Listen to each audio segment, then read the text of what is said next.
A ship carrying humanitarian aid, manned entirely by women, is ready to leave Lebanon on the first leg of its journey to Gaza in an attempt to break the Israeli blockade.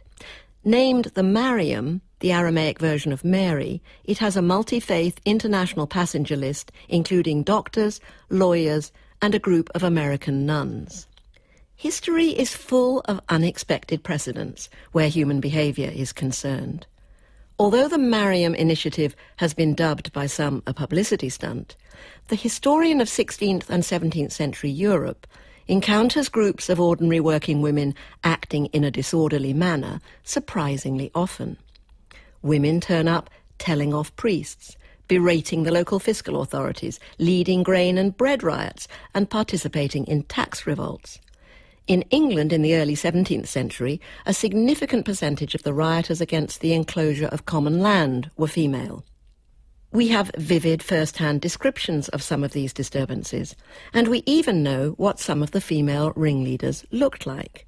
In 1653, the judicial authorities in Alkmaar in Holland circulated the descriptions of two women who had led a women's riot against the local administration and its taxes and had evaded arrest.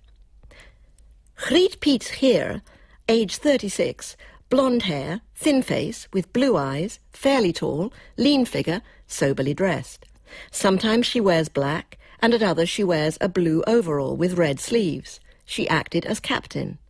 Aliet Turfwolster, who carried the flag, is also tall, but somewhat stouter than the above-mentioned Griet.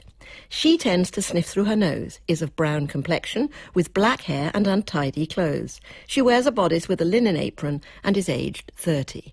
Some particularly colourful instances have become legendary. In St Giles Cathedral in Edinburgh, on Sunday the 23rd of July 1637, as the Dean began to read the Anglican service from Archbishop Laud's English prayer book, recently imposed on Calvinist Scotland by Charles I, Jenny Geddes, a local market woman, leapt to her feet, so we are told, and threw her three-legged stool straight at the minister's head. As she hurled it, she is reported to have yelled, "How dare ye say Mass in my lug?" Whereupon a crowd of rascally serving women drowned out the reading, and when evicted from the church, threw stones at the doors and windows. Today, a sculpture of a three-legged stool, prominently placed in St Giles's, serves as a monument to her disruptive behaviour. It was the distinguished social and cultural historian Natalie Zeman Davis, now in her 80s, whose groundbreaking work on unruly women first brought them to general scholarly attention. She argued that one of the reasons women regularly led manifestations of resistance against authority was the license traditionally accorded to them as the weaker sex to misbehave. Given over to the sway of her lower passions, she was supposed not to be responsible for her actions and could not be held accountable for her disruption. At the same time, social mores entitled her to speak out of turn, to rail and scold against anyone who threatened the safety or well-being of her family. Her incapacity to control herself or act rationally once her protective passions were aroused was embodied in varying degrees in the European legal system. According to English law of the period, it was her husband who was responsible for her conduct. Even if indicted, she might be acquitted or receive a lesser sentence for the same crime.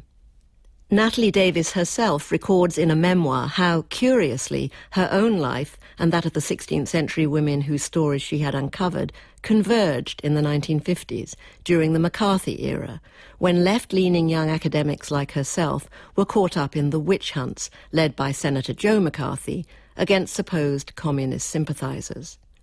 She and her husband had their passports confiscated by the House Committee on Un-American Activities for alleged links with communism. Although her husband was publicly interrogated in 1954 and lost his university job, she herself, though unable to travel abroad, was able to continue to pursue her career as an historian. The House Committee's members assumed that if a married couple did something un-American together, only the husband was really responsible. Reading the colourful accounts in the archives, it's often tempting to assume that all women's riots were admirable and to convince ourselves we should give them our post hoc support. But it is clear that some recorded incidents are unprovoked assaults on unfortunate office holders simply trying to do their job. When in July 1649 Alice Harper subjected her local tax inspector to voluble verbal abuse, the charge he laid against her in court was one of being cursed and shrewd and a common scold, charges which, if substantiated, could lead to her being made to stand in the corner of the church during Sunday service wearing a white sheet. "We whose names are underwritten," he testified, "do certify that Alice Harper of Steeple Ashton is a most troublesome and perverse woman, she being a common scold, having from time to time abused with her tongue the best men and women in the town of Steeple Ashton. And now upon our knowledge she hath abused John Marks and his wife, he being a tithing man of the aforesaid town, for executing his office, most viperous with her tongue, and giving them such bad and gross language as no tongue can well express." Whether for good or ill, however, in the course of the 17th and 18th centuries, the licence accorded to rioting women had a curious consequence. Men began to dress as women and call themselves by fictitious women's names when leading public disturbances. In 1629, Captain Alice Clark headed a crowd of mostly male weavers dressed as women in a grain riot near Malden in Essex. In 1641 in Wiltshire, bands of men rioted and levelled fences in protest against Charles I's enclosure of their forests, led by men dressed as women calling themselves Lady Skimmington. In the early 18th century, labourers in Surrey rioted in women's clothes, and men disguised as women tore down the hated toll booths and turnpike gates on the Gloucestershire border. Most notoriously, the so-called Rebecca riots in Wales in the 1830s and 1840s against taxes and tolls by farmers and agricultural workers were led by gangs of noisy men in women's clothes. There is, of course, some irony in the fact that the limited condoning by the authorities of all this disruptive behaviour by women, or men dressed as women, depended on an assumption of absolute inequality between men and women. Female bad behaviour was occasionally tolerated on the grounds that women were less rational, less able to control their emotions, and hence less responsible for their actions. In our own era, this was probably still among the assumptions that allowed the encampment of women anti-nuclear protesters at RAF Greenham Common, a British base near Newbury where US cruise missiles were located during the Cold War, to continue for more than a decade. The women-only peace camp was set up there in the early 1980s and organised a series of peaceful demonstrations against which the police felt largely powerless to act. When in December 1982, 30,000 women joined hands to encircle the entire base, weaving flowers and knitted decorations into the wire fencing, it was hard for the authorities to decide on a suitable response. In those days, I confess, I found myself drawn to the Greenham Common women, just as I continue to find the traces of feisty women in the historical records hard to resist. Natalie Davis herself recalls how, as she explored the archives, she found herself rooting in a large sense for working people and for progressive movements that favoured literacy, and that put her on the side of her misbehaving 16th and 17th century women. Today, though, I have to concede that on the whole they tell us more about the limitations on women's lives than what they could actually achieve.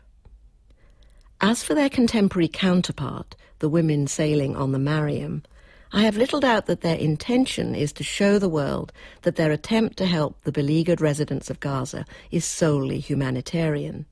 They presumably anticipate a less hostile response from the crews of the Israeli ships sent to intercept them en route than that meted out to their male counterparts.